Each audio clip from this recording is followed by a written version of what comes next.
दोस्तों, पिछली कहानी में आपने देखा कि मीना घर के काम से बचकर खेतों में छुपी बैठी है। मीना, हे भगवान, आज तो मुझे कहीं अंगूर ना मिले। चलो, अंगूर वैसे भी खट्टे होते हैं, मेरी सेहत के लिए भी ठीक ना है। अब मैं इस पेड़ पर चढ़कर लकड़ियाँ तोड़ लेती हूँ। मुझे जाते जाते घर के लिए लकड़ियाँ भी तो लेकर जानी हैं। अरे, मुझे थोड़ा और ऊपर जाना होगा। मुझे यहाँ से तो लकड़ियाँ ना दिख रही। अरे हाँ, वो रही लकड़ियाँ। इन्हें तोड़कर मैं नीचे डाल लेती हूँ। मीना एक एक लकड़ी तोड़कर नीचे डालती रहती है। अरे, इतनी काफ़ी होंगी लकड़ियाँ। अरे, ये तो बहुत लकड़ियाँ हैं। ज़्यादा लकड़ियाँ हो गई तो मुझसे उठाई भी ना जाएंगी। चलो, अब मैं धीरे धीरे पेड़ से कूद लेती हूँ। चलो, अब मैं धीरे धीरे नीचे वाली डाली पर जाती हूँ। इस बार मैं अपनी पहले वाली गलती ना दोहराऊंगी। पिछली बार खेत के मालिक के डर से गोबर में गिरने पर मेरी टांग ही टूट गई थी। इस बार मैं ध्यान से उतरूंगी। अरे वाह मीना, शाबाश, इस बार तो तू बच गई। चलो, अब मैं ये लकड़ियाँ इकट्ठा कर लेती हूँ। और इधर जमुना के घर। अरे मोना की दादी, होली आने को है और अब तक हमने होली की कुछ तैयारी ना की है। चलो, आज बाजार से होली का सामान ले आते हैं। अरे मोना की दादी, अब तुम सब कुछ भूल गई हो। जमुना, अजी मुझे तो सब कुछ याद रहता है, आपको फुर्सत मिले तब ना। चलो ठीक है, आज चलते हैं बाजार में, वहाँ से रंग और पिचकारियाँ ले आएंगे। हाँ हाँ भाई, घर का और सामान भी लाना है। जमुना, ठीक है, आप यहीं रुकिए, मैं अभी झोला लेकर आई। अभी चलते हैं बाजार, होली को दिन ही कितने हैं।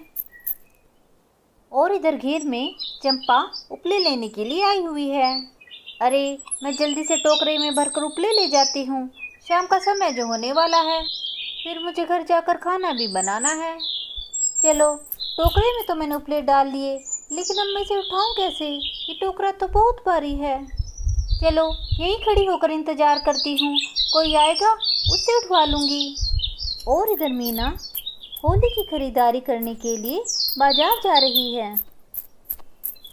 चंपा, अरे, एक भली औरत तो दिखाई दी, मैं इसे ही बोल देती हूँ, यही मेरा टोकरा उठवाने में मेरी मदद कर देगी। चंपा, अरे सुनिए बहन, क्या आप मेरा टोकरा उठवाने में मेरी मदद करेंगी? ये बहुत भारी है, मुझसे उठाया नहीं जा रहा। मीना, अरे बहन, मुझे माफ़ करना, मैं ज़रा जल्दी में हूँ। चंपा, हे भगवान, कितना बुरा जमाना आ गया है। और इधर दयाराम और जमुना होली की खरीदारी करने के लिए बाजार जा रहे हैं। जमुना, देखो मोना के दादा, पिछली बार आपने मुझसे कहा था कि आप मुझे होली पर एक हार ला कर देंगे, और देखो पूरा साल बीत गया, आपने मुझे हार ना ला कर दिया है। अरे मोना की दादी, क्यों परेशान हो रही हो? 10 तारीख से पहले दिला दूंगा तुम्हें। अरे वाह मोना के दादा, ये बात कहते कहते आप मुझे एक साल से उल्लू बना रहे हैं। ये तो बताइए, कौन से महीने की 10 तारीख? दयाराम, हा हा हा हा हा। दयाराम, अरे जमुना देवी, तुम तो बहुत समझदार निकली। चलो ठीक है भाग्यवान, तुम नाराज ना हो, मैं आज ही दिला दूंगा तुम्हारी मनपसंद का हार। अब भाई तुम्हारी बात ना मानकर मुझे जंगल में रहकर शेर से बैर थोड़ी करना है। हा हा हा हा हा। चलो, अब चलते हैं बाजार में। और इधर शीतल अपने सास ससुर से पहले ही बाजार में पहुंच जाती है।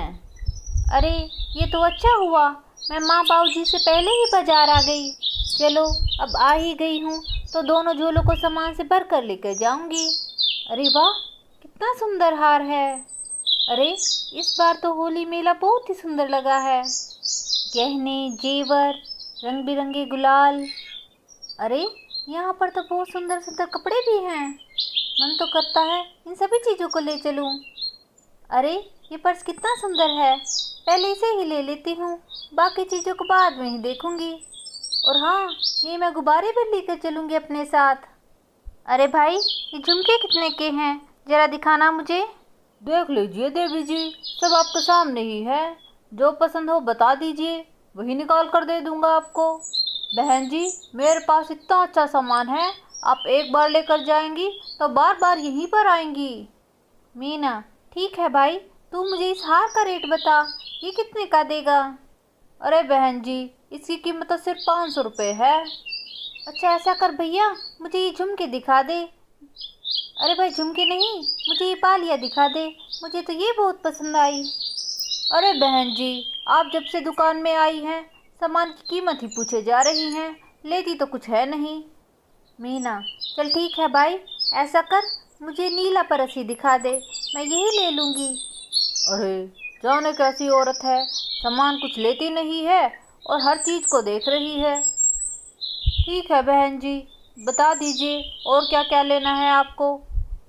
मीना, अरे भाई पहले पर्स तो उतार कर दिखा दे। अरे बहन जी, गुस्सा क्यों होती हो, रुको मैं भी उतार कर दिखाता हूँ।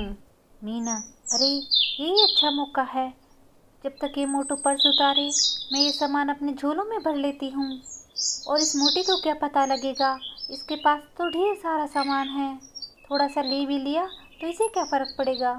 मीना, अरे भाई रहने दे, मैं नहीं लेती ये पर्स।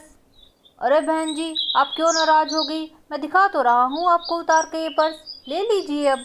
अरे बहन जी, अब आपने इतने सा मोल भाव किया है तो कुछ तो लेकर जाइए, या आप बस मेरी दुकान में सामान देखने ही आई थी। मीना, अरे मूर्ख, ले तो मैंने बहुत कुछ लिया, तेरा ध्यान हो तब ना, ही।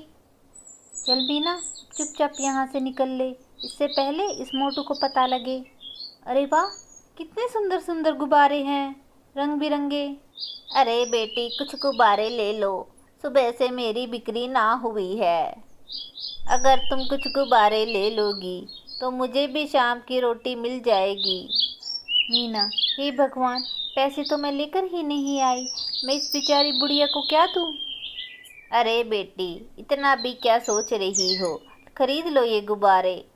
मीना, अरे काकी वो बात नहीं है, दरअसल मेरे पास पैसे ख़त्म हो गए। अरे बेटी कुछ तो पैसों के खरीद लो। मीना, अरे मैं इस बूढ़ी दादी को अब क्या समझाऊं, यहाँ से तो निकलना ही अच्छा रहेगा।